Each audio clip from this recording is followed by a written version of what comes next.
UFC 323 is tonight. If I do sound a bit ill and rubbish, it's because I am. I'm not very well. I haven't been very well all this week, but I want to get these videos out and stuff. So, we've covered the main event. We were supposed to do it yesterday, but I mainly slept all day yesterday. But we got the main event out yesterday, Marob and Yarn. We're going to be doing the co-main event now and probably the rest of the card. So, let's get into it. So, in the flyweight division, the co-main event, we've got the champion, Alexandre Pantoja versus Joshua Van in the flyweight division. This is a great fight, to be fair. I think it could be potential fight of the night. I think the flyweights always bring it at the top level. You know, it's rather going to be a finish or a fight of the night. You know, last time out for Pantoja, submitting Kai Kara France. And then last time out for Joshua Van, it was on short notice against Brandon Royval, and it's probably the fight of the year so far, unless this event tonight or next week's event can top it. But I think this is the fight of the year so far, Van v Royval. But you know how we do it here. We're going to talk about one guy, and we're going to talk about the other, talk about the resumes, talk about some notes I've written down for them, their records, and stuff like that.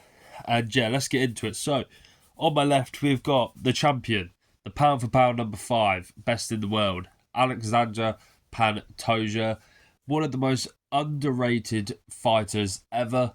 Personally, I think he should be ranked number 4 or 3 on the pound for pound rankings. You know, I think he's that good.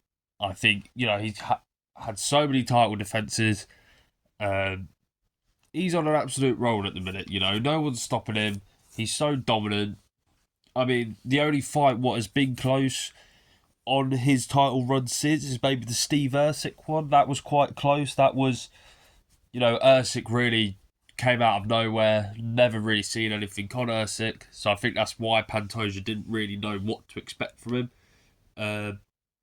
But then he's fought Kaya Sakura, dominated him. Kai Kara France dominated him. Had a really good fight, to be fair, against Brandon Royval in the rematch. That was a really good fight as well. But yeah, let's go on to the record. Pantoja 30-5. That's a really good record. 8 KOs, 12 submissions. That is a lot. 10 first round finishes. That's super impressive from the champion, especially the 12 submissions. You know, one of the top guys for submissions. That is really good. His resume, you know, Pantoja has probably one of the best resumes in UFC history. You know, I know some people go, oh, it's only flyweights, but these are top flyweights.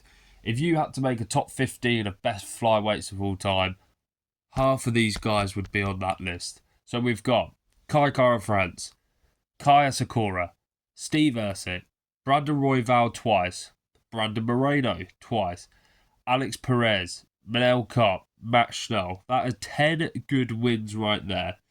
10 wins. You know, he's nearly cleared out this division.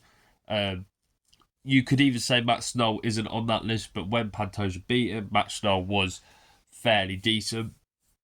You know, the only people he's lost to of recently is Davis. Well, not recently. He's on a 9-fight winning streak. But in his career, he's lost to Davison Figueiredo, who's one of the bantamweight greats. And he lost to Askar Askarov. I don't know if you guys remember him. But yeah, Askar Askarov, he lost to him. Askar Askarov at one point was looking like the next champion at flyweight, but kind of just disappeared. Some of the good things I've got for Pantoja, I personally think he's the bantamweight GOAT. You know, I know it's rather him. It's a debate people have. It's rather him or Demetrius Johnson. And I think either, if people say Demetrius Johnson, I think that's fair. I think if people say Pantoja, I think that's fair.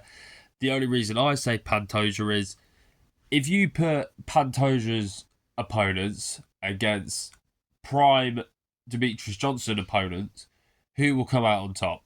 And I personally think prime Pantoja opponents will beat prime Johnson's opponents. That's the way I see it. I think you've got to put the opposition up against, and I know MMA has evolved through the years, but that's why I think it is harder to do it now than back then, you know, you see like people like Anderson Silva go on amazing streaks, but then people like Adesanya, he's gone on a really decent streak, but it's at a harder level because the sport of MMA has evolved. That's why I think Pantoja is the GOAT.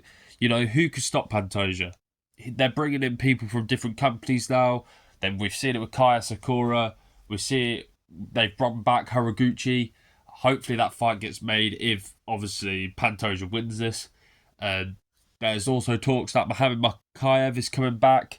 I think Muhammad Makayev's had 3 good wins on the regional scene, or it's 2. His last one was like a 10-second KO or something like that. But if that is true, that's 2 people they've brought back to the UFC just for Pantoja.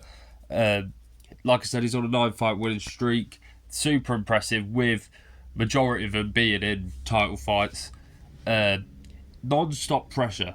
That's something I've got written down for Pantoja. He will just keep coming forward. He is a mini Terminator. He's just coming forward, coming forward. His wrestling is too much for people. It's like kind of like Marob, how he just starches you, but Pantoja is walk you down, no given, and just coming at you with full force. He's got amazing grappling, like I was just saying there. His grappling is dominant, very dominant in this flyweight division. Probably the best grappler out there in this division. And he's also got good power in his hands, to be fair. You know, only person to drop Brandon Moreno. Well, not only person, but if you're dropping Brandon Moreno, like the only people I've ever seen drop Moreno were Davison Figueiredo, who's got insane power, or Pantoja. And Pantoja's got good power, and the way he mixes it up is very good as well. You know, 1 minute he'll be just windmilling shots at you, and next minute he's taking you down and submitting you. Very good stuff from the champion in Pantoja. And like I said, he's in the top 5 pound for pound for a reason. He's the champion for a reason. This guy is unbeatable. You know, I'd really love if he became champion a bit earlier, so we could have got that dream matchup of Demetrius Johnson versus Alexandre Pantoja. I mean, we still could potentially get it, but I think that Johnson, not that he's out of his prime, but he's definitely not as good as what he was when he was in the UFC. And that, you know, he did fight, what was it, last year or the year before? He's only recently retired, and he was winning in one championship. But let's go on to the challenger. Joshua Van, the ranked number 1. 15-2, 7 KOs, 2 submissions, and 2 first round finishes. That's all right. That's an okay thingy. His only good win is Brandon Royval was a really good win because Royval was the number 1 contender, well, ranked number 1, and then Joshua Van stepped in on, I think it was like a week's or 2 weeks notice, and had an all-out war with him and managed to win it. Very, very good fight. If you haven't watched it, Brandon Royval versus Joshua Van, insane fight, insane. There's not really, the thing is with Joshua Van, he hasn't been in the UFC for too long. We've got some good points to talk about him, but he's very young, 23 years old. He's only a year older than me. I'm only 22. He's 23. I feel like being that young and getting to the title shot, you are going to be like, it's do or die. You're going to have no F's given. You're just going to go for it. You're just going to absolutely tear the house down. And we even see in the press conference yesterday, was it yesterday? Yeah, yesterday or Thursday, that like, people are like, how do you think you're going to do this? He's like, I'm going to do Joshua Van. He's got confidence in himself. He believes he's going to win this title. He believes he's going to beat Alexandre Pantoja. If he does, he's also making history with being, I think, the second youngest or one of the youngest champions in UFC. He's got very fast hands and power, extremely power. I think he's one of the more powerful guys at this flyweight division. Another thing I've written down here, I don't think that if Joshua Van loses here, it's the end-all of end-all. He's 23 years old, and he's got to this point at 23. Just to think, give him until he's like 26, 27, around that age. He's going to be an absolute monster, you know. Will have the experience. If he's losing, I'm not saying we'll get into predictions in a bit, but if he does lose this, it's not the end all of end all. I think he can come back and that and be a champion. But I've also written down he will give it to Pantoja. Like I'm saying, he is young. He has got power. He knows he's got power. It's just the grappling he needs to be careful. I think he's a better striker than Pantoja. I think we can all agree on that.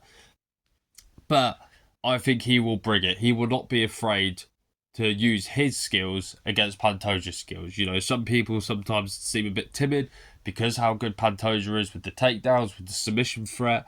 I think that, obviously, Van will go in there and just have no F's given. You know, he won't care. He will not care. But prediction time. I personally see this will be another win for the champion, Alexandre Pantoja. I think he retains. I would like to say probably in a submission. I'm going to say a round 3 submission. But, excuse me, sorry. I think that Joshua Van could obviously survive the full 5 rounds. But that is what I think. I think Pantoja with a third round finish. But like, subscribe, all that, and catch you in a bit.